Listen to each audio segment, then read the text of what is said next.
Hi hello ಎಲ್ಲರಿಗೂ ನಮಸ್ಕಾರ. Welcome back to my YouTube channel. ದಯವಿಟ್ಟು ನಮ್ಮ ವಿಡಿಯೋನ ಫಸ್ಟ್ ಟೈಮ್ ನೋಡ್ತಿದ್ರೆ ದಯವಿಟ್ಟು ಸಬ್ಸ್ಕ್ರೈಬ್ ಮಾಡ್ಕೊಂಡು ನೋಡಿ. ಯಾಕೆಂದ್ರೆ ಡೈಲಿ ವಿಡಿಯೋಗಳು ಅಪ್ಲೋಡ್ ಮಾಡ್ತಾ ಇರ್ತೀವಿ. ಸೊ ಹಂಗಾಗಿ ನಿಮ್ಗೆ ಯಾವ್ದಾದ್ರು ಗಾಡಿ ಬೇಕಿದ್ರೆ ಇಮಿಡಿಯೇಟ್ಲಿ ನಿಮ್ಗೆ ನೋಟಿಫಿಕೇಶನ್ ಬರುತ್ತೆ, ಗಾಡಿನ ಆರಾಮಾಗಿ ಪರ್ಚೇಸ್ ಮಾಡ್ಬೋದು. ಸೊ ಹಂಗಾಗಿ ಸಬ್ಸ್ಕ್ರೈಬ್ ಮಾಡ್ಕೊಂಡು ನೋಡಿ. ಮತ್ತೆ ನೀವು ಯಾವ್ದಾದ್ರು ಗಾಡಿ ಕೊಡಂಗಿದ್ರೆ ದಯವಿಟ್ಟು ನಮ್ಮ ಡಿಸ್ಕ್ರಿಪ್ಷನ್ ಮೇಲ್ ಐಡಿ ಕೊಟ್ಟಿದ್ದೀವಿ, ಆ ಮೇಲ್ ಐಡಿಗೆ ನಿಮ್ಮ ಗಾಡಿ ಫೋಟೋಸ್ ಇದ್ರೆ ಶೇರ್ ಮಾಡಿ. ನಾವು ನಿಮಗೆ ಯಾವುದೇ ರೀತಿ ಚಾರ್ಜಸ್ ಮಾಡಿದ್ರೆ ಫ್ರೀಯಾಗಿ ವಿಡಿಯೋಗಳು ಅಪ್ಲೋಡ್ ಮಾಡ್ಕೊಡ್ತೀವಿ. ಹಂಗೆ ಕಸ್ಟಮರ್ಗೆ ಏನಾದ್ರು ಬೇಕಿದ್ರೆ ಈ ನಂಬರ್ನು ಕೊಡ್ತೀವಿ. ಮತ್ತೆ ಇನ್ನೊಂದೇನಪ್ಪ ಅಂತಂದ್ರೆ ನೀವು ಏನಾರ ಗಾಡಿ ತಗೊಳ್ಳುವಾಗ ಸೆಕೆಂಡ್ಸ್ ಅಲ್ಲಿ ದಯವಿಟ್ಟು ನೋಡಿ ಚೆಕ್ ಮಾಡಿ ತಗೊಳ್ಳಿ. ಯಾಕಂದ್ರೆ ಸೆಕೆಂಡ್ಸ್ ಗಾಡಿಗಳು ಆಲ್ಮೋಸ್ಟ್ ಒಂದು 40% 50% ಪ್ರಾಬ್ಲಮ್ ಇರುವಂತ ಗಾಡಿಗಳನ್ನ ಸೇಲ್ ಮಾಡಕ್ ನೋಡ್ತಾರೆ. ಸೊ ಹಂಗಾಗಿ ನೀವು ಒಂದ್ ಸ್ವಲ್ಪ ಕೇರ್ಫುಲ್ ಆಗಿ ನೋಡ್ಕೊಂಡು, ಅಂದ್ರೆ ಜೆನ್ಯೂನ್ ಕೊಡೋರು ಇರ್ತಾರೆ, ಏನು ಪ್ರಾಬ್ಲಮ್ ಇದ್ದು ಕೊಡೋ ತರ ಇರ್ತಾರೆ. ಸೊ ಹಂಗಾಗಿ ನೋಡ್ಕೊಂಡು ಚೆಕ್ ಮಾಡ್ಕೊಂಡು ತಗೊಳ್ಳಿ. ಯಾಕಂತಂದ್ರೆ 3 ಲಕ್ಷ 4 ಲಕ್ಷ 5 ಲಕ್ಷ 10 ಲಕ್ಷ ಅಂತ ತಗೊಳ್ತೀರಾ. ಸೊ ನೀವು ತಗೊಂಡು ಒಂದ್ ವಾರ ತಿಂಗಳಿಗೆಲ್ಲ ಮತ್ತೆ ಖರ್ಚು ಮಾಡುವಂತ ಪರಿಸ್ಥಿತಿ ಬರಬಾರ್ದು ಮತ್ತೆ. ಸೊ ಹಂಗಾಗಿ ನೋಡಿ ಮಾಡಿ ಗಾಡಿನ ತಗೊಳ್ಳಿ. ಆಲ್ಮೋಸ್ಟ್ ಆಕ್ಸಿಡೆಂಟ್ ಆಗಿರೋ ವೆಹಿಕಲ್ ನ ತಗೊಳ್ಳಿ.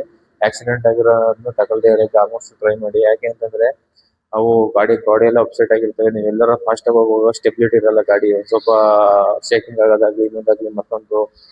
ಬ್ರೇಕ್ ಹೊಡೆದ್ರೆ ಅಷ್ಟೊಂದು ಕಂಡೀಷನ್ ಆಗಿರಲ್ಲ. ಸೊ ಹಂಗಾಗಿ ಆಕ್ಸಿಡೆಂಟ್ ಆಗಿಲ್ದವ್ರಂತ ಗಾಡಿನೇ ಆಲ್ಮೋಸ್ಟ್ ತಗೊಳಕ್ಕೆ ಟ್ರೈ ಮಾಡಿ. ಆಕ್ಸಿಡೆಂಟ್ ಆಗಿದ್ರೆ ಆಲ್ಮೋಸ್ಟ್ ಗಾಡಿನ ಇದ್ ಮಾಡ್ಬಿಟ್ಟು ಬನ್ನಿ. ಮತ್ತೆ ನೀವೇನಾದ್ರು ಗಾಡಿನ ಇವತ್ತೇ ತಗೊಳ್ತಾ ಇದೀನಿ ಅಂತಂದ್ರೆ ದಯವಿಟ್ಟು ಅಡ್ವಾನ್ಸ್ ಕೊಟ್ರಾ ಇವಾಗ್ಲೇ ಬೈ ಮಾಡ್ಕೊಂಡ್ ಬಂದ್ಬಿಡಿ. ಯಾಕಂದ್ರೆ ಅಡ್ವಾನ್ಸ್ ಕೊಡಕ್ ಹೋಗ್ಬೇಡಿ. ಆಲ್ಮೋಸ್ಟ್ ಬೈ ಮಾಡ್ಕೊಂಡು ಹೋಗ್ಬಿಡಿ. ಇವತ್ತು ನೀವು ಅಡ್ವಾನ್ಸ್ ಕೊಟ್ಬಿಟ್ಟು ಒಂದ್ 2-3 ದಿನ ಬಿಟ್ಟು ನೀವು ಗಾಡಿ ತಗೊಳ್ತೀನಿ ಅಂತಂದ್ರೆ ಏನ್ ಮಾಡ್ತಾರೆ ಅಂದ್ರೆ ಎಷ್ಟೋ ಜನ ಸ್ಪೇರ್ಗಳನ್ನ ಎಕ್ಸ್ಚೇಂಜ್ ಮಾಡ್ಬಿಡ್ತಾರೆ. ಇವತ್ತು ಅಡ್ವಾನ್ಸ್ ಕೊಟ್ಬಿಟ್ಟು ನೀವು ಸಂಜೆ ಹೋಗಿರ್ತಾರ, ನಾಳೆ ಅಷ್ಟೊಳಗೆ ಒಂದು ಸ್ಪೇರ್ ಎಕ್ಸ್ಚೇಂಜ್ ಮಾಡಿ ಗಾಡಿನ ಕೊಡುವಂತ ಚಾನ್ಸಸ್ ಇರುತ್ತೆ. ಸೊ ಹಂಗಾಗಿ ನೀವು ಅವತ್ ಮಾತಾಡ್ಕೊಂಡು ಅವತ್ತೇ ವೆಹಿಕಲ್ ಇಟ್ಕೊಂಡ್ಬಿಟ್ರೆ ತುಂಬಾ ಒಳ್ಳೇದು. ಸೊ ಹಂಗಾಗಿ ಇಷ್ಟು ನೀವು ಫಾಲೋ ಮಾಡ್ಕೊಂಡು ಗಾಡಿನ ತಗೊಬನ್ನಿ. ಅದ್ ಬಂದು ಒಂದು ಕಿಯಾ ಸೋನೆಟ್ ಒಂದು ಸೇಲ್ಗಿದೆ. 1.2 ಲೀಟರ್ ಪೆಟ್ರೋಲ್ ಇಂಜಿನ್ ಬರುತ್ತೆ. ವೇರಿಯಂಟ್ ಬಂದು HTK ಪ್ಲಸ್. ಮಾಡೆಲ್ ಬಂದು 2022. ಕಿಲೋಮೀಟರ್ ಬಂದು 30K 30,000 ಕಿಲೋಮೀಟರ್ ಓಡಿದೆ ಅಂತ ಹೇಳ್ತಾ ಇದಾರೆ. ಸರ್ವಿಸ್ ಕೂಡ ಇವಾಗಲೇ ಮಾಡಿಸಿದಾರೆ ಅಂತ 30,000ಕ್ಕೆ. ಓನರ್ ಬಂದು ಫಸ್ಟ್ ಓನರ್. ನೆಕ್ಸ್ಟ್ ಯಾರು ತಗೊಳ್ತೀರಾ ಅವರು ಸೆಕೆಂಡ್ ಓನರ್ ಆಗ್ತಾರೆ. ಮತ್ತೆ ಕಂಪ್ನಿಯಿಂದ ಏನ್ ಬಂದಿದೆ ಅದೇ ಟೈರ್ ಇರುವಂತದ್ದು ಚೇಂಜ್ ಮಾಡಿಸ್ಕೋಬೇಕು. ಟೈರ್ ಬಂದು ಒಂದು 30-35% ಇದೆ ಅಂತ ಹೇಳ್ತಿದ್ದಾರೆ. ಸ್ಪೇರ್ ವೀಲ್ ಬಂದು 90% ಇದೆ ಅಂತ ಅವ್ರು ಹೇಳ್ತಾ ಇರುವಂತದ್ದು. ಕಂಪ್ನಿಯಿಂದ ಏನಾದ್ರು ವೀಲ್ ಕೊಟ್ಟಿದ್ದಾರೆ ಅದೇ ವೀಲ್. ಯಾವ್ದೇ ರೀತಿ ಮ್ಯಾಗ್ವಿಲ್ ಆಗ್ಲಿ ಇನ್ನೊಂದಾಗ್ಲಿ ಏನಾಗ್ಸಿಲ್ಲ. ಮತ್ತೆ ರೇರ್ AC ವೆಂಟ್ ಬರುತ್ತೆ. ಮತ್ತೆ ಇನ್ನು ಕಾಮನ್ ಎಲ್ಲಾ ಕಡೆಯಲ್ಲಿ ಇರುವಂತದ್ದೇ ಪವರ್ ವಿಂಡೋ, ಸೆಂಟ್ರಲ್ ಲಾಕಿಂಗ್, ಮತ್ತೆ ಒಂದು ರಿವರ್ಸ್ ಕ್ಯಾಮ್ರಾ ಒಂದು ಬರುತ್ತೆ. ಕಂಪ್ನಿಯಿಂದ ಏನ್ ಸಿಸ್ಟಮ್ ಕೊಟ್ಟಿದ್ದಾರೆ ಅದೇ ಸಿಸ್ಟಮ್ ಬರುತ್ತೆ. ಮಾಡೆಲ್ 2022 ಆಗಿರೋದ್ರಿಂದ ಆಲ್ಮೋಸ್ಟ್ ಲೋನ್ ಎಲ್ಲ ಆಗುತ್ತೆ ನಿಮ್ಗೆ. ಅವ್ರ ಪ್ರೈಸ್ ಹೇಳ್ತಾ ಇರುವಂತ ಪ್ರೈಸ್ ಬಂದು 1,40,000 ಹೇಳ್ತಾ ಇದಾರೆ. ನೆಗೋಷಿಯಬಲ್ ಆಗುತ್ತೆ. ನಿಮ್ದೇನು ಒಂದು ಅರೌಂಡ್ ಒಂದು 1 ಲ್ಯಾಕ್ ಕಟ್ಟಿದ್ರು ಸಾಕು, ಇನ್ನು ಆಲ್ಮೋಸ್ಟ್ ಎಲ್ಲಾನು ಲೋನ್ ಆಗುತ್ತೆ. ಲೋನ್ ಬೇಕು ಅಂದ್ರೆ ನಮ್ಗೆ ಕಾಂಟ್ಯಾಕ್ಟ್ ಮಾಡಿ, ನಾವು ಲೋನ್ ಮಾಡಿಸ್ಕೊಡ್ತೀವಿ. ಯಾವುದೇ ರೀತಿ ಅದಕ್ಕೂ ಕಮಿಷನ್ ಆಗಲಿ ಏನಿಲ್ಲ. ಗಾಡಿ ತಗೊಂಡ್ರು ಏನಿಲ್ಲ, ಡೈರೆಕ್ಟ್ ಓನರ್ ಹತ್ರ ಮಾತಾಡ್ಕೊಂಡು ತಗೋಬಹುದು. ಮತ್ತೆ ಕಂಪ್ನಿಯಿಂದ ಏನು ಫ್ಯಾಬ್ರಿಕ್ ಸೀಟ್ ಕೊಟ್ಟಿದ್ದಾರೆ ಅದೇ ಸೀಟ್ ಕವರ್ ಇದೆ.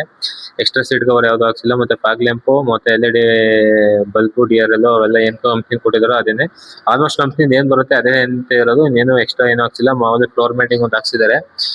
ಇನ್ ನೆಕ್ಸ್ಟ್ ನೀವೇನು ತಗೊಂಡು ನೀವು ಹಾಕ್ಸ್ಕೊಳ್ಳೋದು ಕೂಡ ನಿಮಗೆ ಬಿಟ್ಟಿದ್ದು. ಬಟ್ ಗಾಡಿ ಆಕ್ಸಿಡೆಂಟ್ ಆಗಿದೆಯಾ, ಇಂಜಿನ್ ಚೆನ್ನಾಗಿದೆಯಾ ಅನ್ನೋದು ಒಂದು ಸ್ವಲ್ಪ ಚೆಕ್ ಮಾಡ್ಕೊಂಡು ಗಾಡಿನ ತಗೊಬನ್ನಿ. ಗಾಡಿಲಿ ಏನೇನಪ್ಪ ಚೆಕ್ ಮಾಡ್ಬೇಕು ಅಂತ ಹೇಳೋದಾದ್ರೆ, ವಾನೆಟ್ ಓಪನ್ ಮಾಡ್ಕೊಂಡು ಇಂಜಿನ್ ಸ್ಟಾರ್ಟ್ ಮಾಡ್ಕೊಳ್ಳಿ. ಇಂಜಿನ್ ಸ್ಟಾರ್ಟ್ ಮಾಡ್ಕೊಂಡು ಗಾಡಿನ ಒಂದ್ ಸ್ವಲ್ಪ ರೈಸ್ ಮಾಡಿ ಆಯಿಲ್ ಫಿಲ್ ಮಾಡುವಂತ ಕ್ಯಾಪ್ ಓಪನ್ ಮಾಡಿ ನೋಡಿ, ಅಲ್ಲಿ ಆಯಿಲ್ ಸ್ಪೆಡ್ ಆಗ್ತಿದೆ ಅಂತ ನೋಡಿ. ಇಲ್ಲ ಅಂತಂದ್ರೆ ಆಯಿಲ್ ಗೇಜ್ ಇರುತ್ತಲ್ಲ, ಆಯಿಲ್ ಗೇಜ್ ಓಪನ್ ಮಾಡಿ ಅದ್ರಲ್ಲಿ ಸ್ಮೋಕ್ ಬರ್ತಿದೆ ಅಂತ ನೋಡಿ. ಇದ್ರಲ್ಲಿ ಯಾವ್ದಾದ್ರು ಎರಡರಲ್ಲಿ ಒಂದು ಪ್ರಾಬ್ಲಮ್ ಬರ್ತಿದ್ರು ಗಾಡಿ ತಗೊಳಕ್ ಹೋಗ್ಬೇಡಿ. ಇಲ್ಲ ಎರಡು ಬರ್ತಿದೆ ಅಂದ್ರೆ ಮುಟ್ಟಕ್ಕೆ ಹೋಗ್ಬೇಡಿ, ಗಾಡಿನ ಅಲ್ಲೇ ಬಿಟ್ಬಿಟ್ಟು ಬಂದ್ಬಿಡಿ.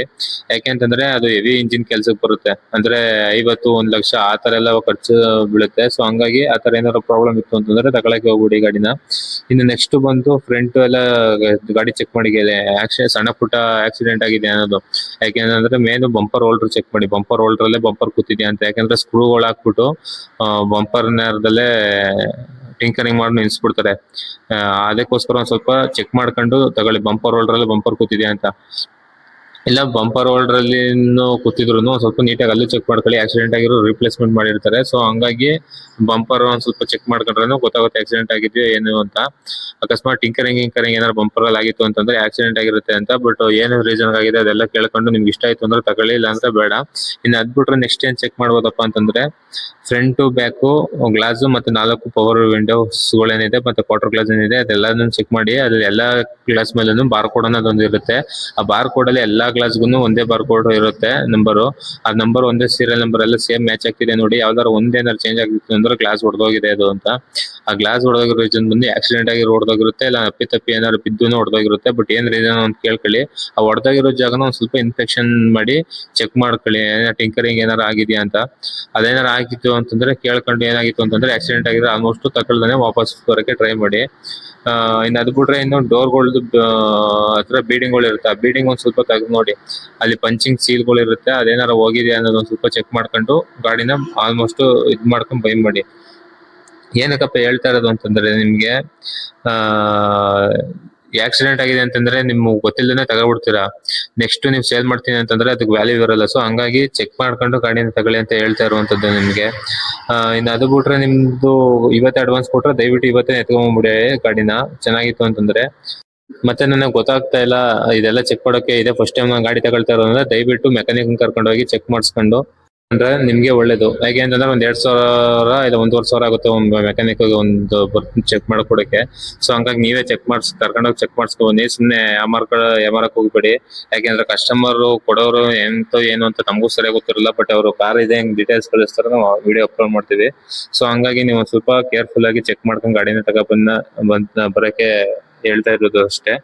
ಸೊ ನಿಮ್ಗೆ ಏನಾದ್ರು ಈ ವಿಡಿಯೋ ಇಷ್ಟ ಆಗಿದೆ ದಯವಿಟ್ಟು ನಮ್ಮ ಚಾನಲ್ನ ಸಬ್ಸ್ಕ್ರೈಬ್ ಮಾಡ್ಕೊಂಡು, ನಿಮ್ದು ಯಾವ್ದಾದ್ರು ಗಾಡಿ ಸೇಲ್ ಇತ್ತು ಅಂತಂದ್ರೆ ದಯವಿಟ್ಟು ನಮ್ದು ಮೇಲ್ ಐಡಿಗೆ ಕಾಂಟ್ಯಾಕ್ಟ್ ಮಾಡಿ ನಿಮ್ ಗಾಡಿ ಫೋಟೋಸ್ ಮತ್ತೆ ಗಾಡಿದು ವೆಹಿಕಲ್ ಡೀಟೇಲ್ಸ್ ಕಳ್ಸಿಕೊಟ್ಟು ನಾವು ಫ್ರೀ ಆಗಿ ಅಪ್ಲೋಡ್ ಮಾಡ್ಕೊಡ್ತೀವಿ. ಯಾವುದೇ ರೀತಿ ಚಾರ್ಜಸ್ ಇರಲ್ಲ. ನಮಗೂ ಯಾವುದೇ ರೀತಿ ಕಮಿಷನ್ ಆಗಲಿ ಇನ್ನೊಂದಾಗ್ಲಿ ಏನು ಕೊಡುವಂತದ್ದು ಇರಲ್ಲ ಗಾಡಿ ಸೇಲ್ ಆದ್ರೆ. ಸೊ ಹಂಗಾಗಿ ಯಾವ್ದಾದ್ರು ಇದ್ರೆ ದಯವಿಟ್ಟು ಕಾಂಟ್ಯಾಕ್ಟ್ ಮಾಡಿ ನಮ್ಮನ್ನ. ಮತ್ತೆ ಈ ವಿಡಿಯೋ ಏನಾದ್ರು ಇಷ್ಟ ಆಗಿದ್ರೆ ದಯವಿಟ್ಟು ಸಬ್ಸ್ಕ್ರೈಬ್ ಮಾಡ್ಕೊಂಡು, ಬೇರೆ ಏನಾದ್ರು ಡೌಟ್ ಇತ್ತು ಅಂದ್ರೆ ಈ ವೆಹಿಕಲ್ ಬಗ್ಗೆ ಕಮೆಂಟ್ ಬಾಕ್ಸ್ ಕಮೆಂಟ್ ಮಾಡಿ, ನಾವು ರಿಪ್ಲೈ ಮಾಡ್ತೀವಿ. Okay, thank you.